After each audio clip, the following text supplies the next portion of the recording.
The hearing of the Senate Foreign Relations Committee will come to order. We welcome the Deputy Secretary Verma to our committee. It's nice to have you here.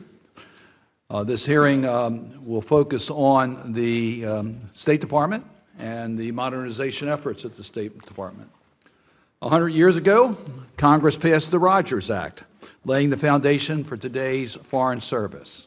As we commemorate this anniversary, we should also reflect as to how much has changed over the years.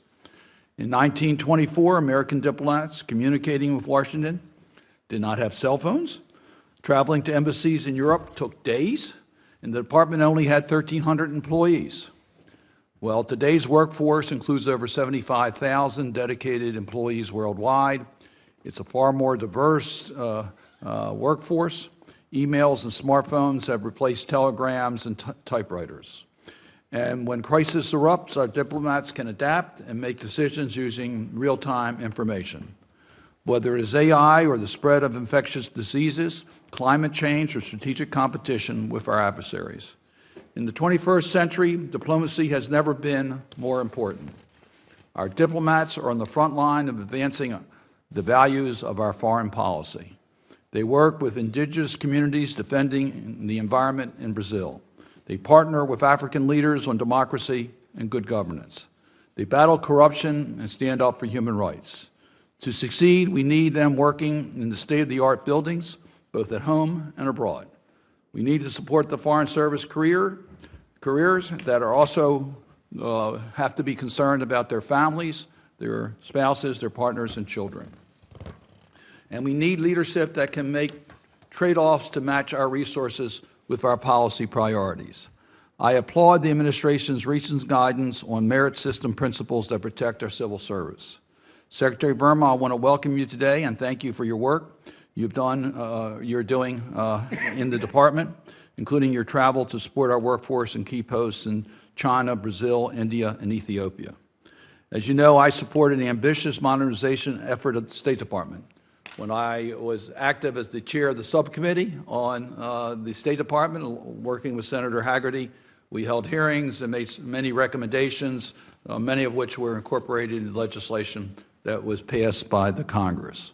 I'm pleased to see initiatives we supported in recent state authorizations bills realized, like the establishment of the Provost and Board of Visitors at the Foreign Service Institute.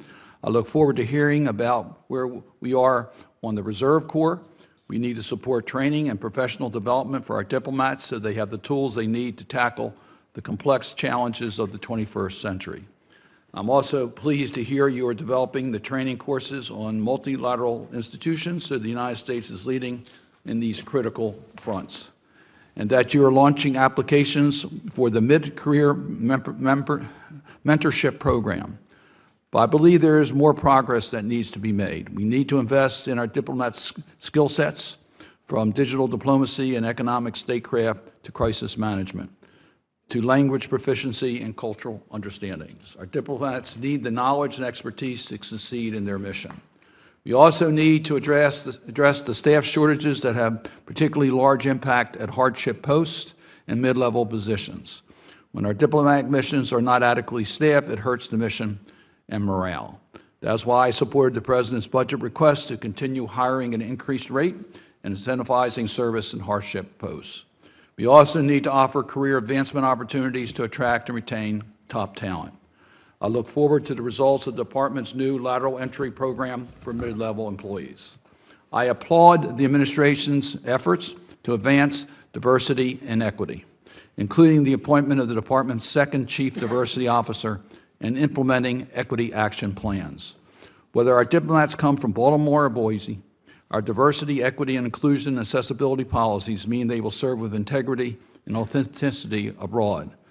Our diplomats must reflect the diversity of our nation, and they must understand the global community and have a better root in the needs that we have around the world.